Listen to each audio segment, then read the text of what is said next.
आज की कहानी कालिदास की है, जो कि आप सुनने से पहले इस चैनल को सब्सक्राइब कर लें प्लीज़। महाकवि कालिदास के कंठ में साक्षात सरस्वती का वास था।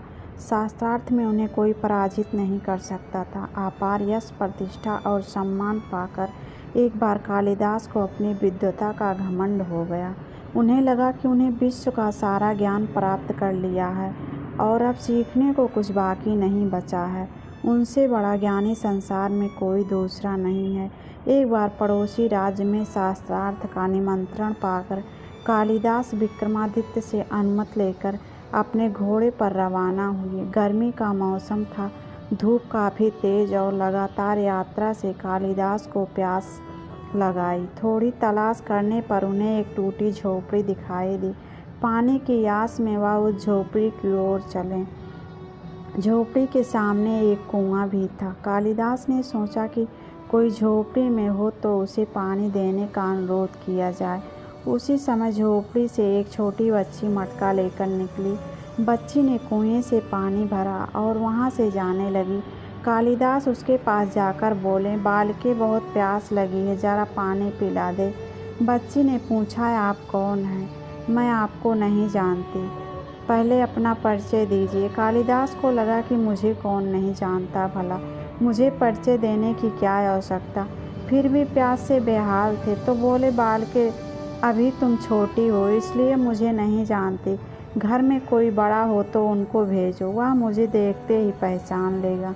मेरा बहुत नाम है और मैं सम्मान से दूर दूर तक हूँ। मैं बहुत विद्वान व्यक्ति हूँ। कालिदास के बड़बोलेपन और घमंड भरे वचनों से अप्रभावित बालिका बोली, आप असत्य कह रहे हैं। संसार में सिर्फ दो ही बलवान हैं और उन दोनों को मैं जानती हूँ। आप अपनी प्यास बुझाना चाहते हैं तो उन दोनों का नाम बताइए। थोड़ा सोचकर कालिदास बोले, मुझे नहीं पता, तुम ही बता दो, मगर मुझे पानी पिला दो, मेरा गला सूख रहा है। बालिका बोली, दो बलवान हैं, अन्न और जल। भूख और प्यास में इतनी शक्ति है कि बड़े से बड़े बलवान को भी झुका दे। देखिए प्यास ने आपकी क्या हालत बना दी है। कालिदास चकित रह गए। लड़की का तर्क अकाट्य था। बड़े बड़े विद्वानों को पराजित कर चुके कालिदास एक बच्ची के सामने निरुत्तर खड़े थे।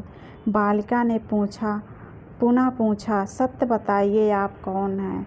वह चलने की तैयारी में थे। कालिदास थोड़ा नम्र होकर बोले, बालिके, मैं बटोही हूँ। मुस्कुराते हुए बच्ची बोली, आप अभी भी झूठ बोल रहे हैं। संसार में दो ही बटोही हैं, उन दोनों को मैं जानती हूँ। बताइए वे दोनों कौन हैं? तेज प्यास ने पहले ही कालिदास की बुद्धि क्षीण कर दी थी, पर लाचार होकर उन्होंने फिर से अनभिज्ञता व्यक्त कर दी।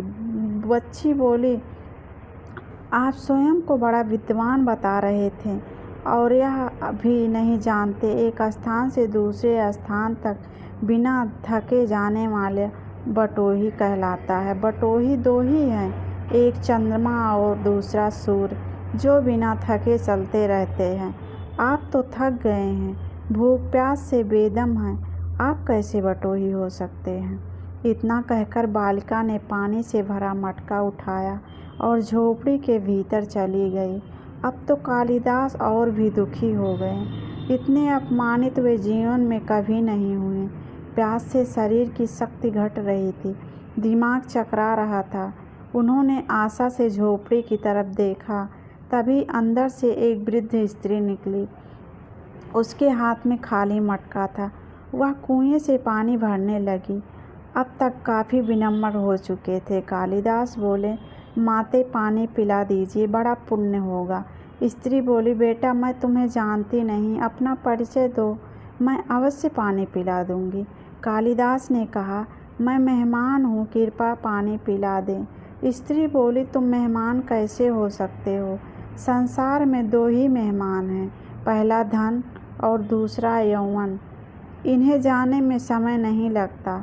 सत्य बताओ, कौन हो तुम?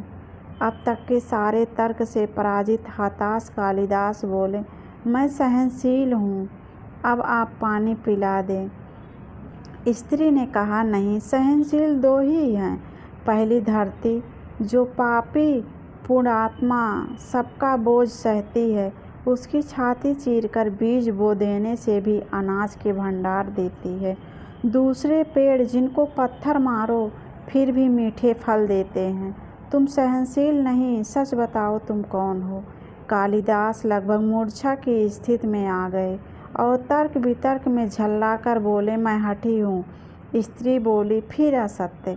हठी तो दो ही हैं, पहला नख और दूसरा केस। कितना भी काटो बार बार निकल आते हैं।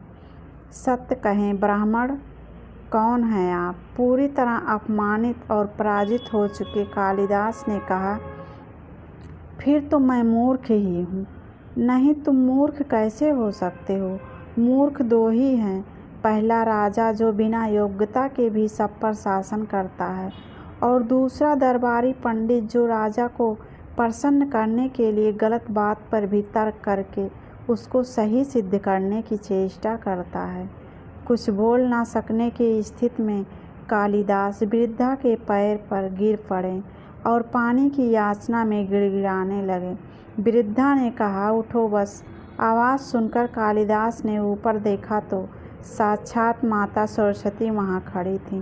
कालिदास पुनः नतमस्तक हो गए। माता ने कहा, शिक्षा से ज्ञान आता है, न कि अहंकार से।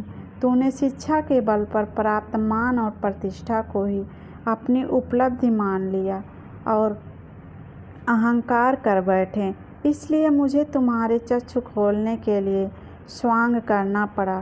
कालिदास को अपनी गलती समझ आ गई और भरपेट पानी पीकर वो आगे चल पड़े। दोस्तों, आज की कहानी अगर आप लोग को अच्छा लगे तो चैनल सब्सक्राइब ज़रूर करना। आगे भी ऐसी कहानी लेकर आने वाली हूँ। आज के लिए बस इतना ही। धन्यवाद।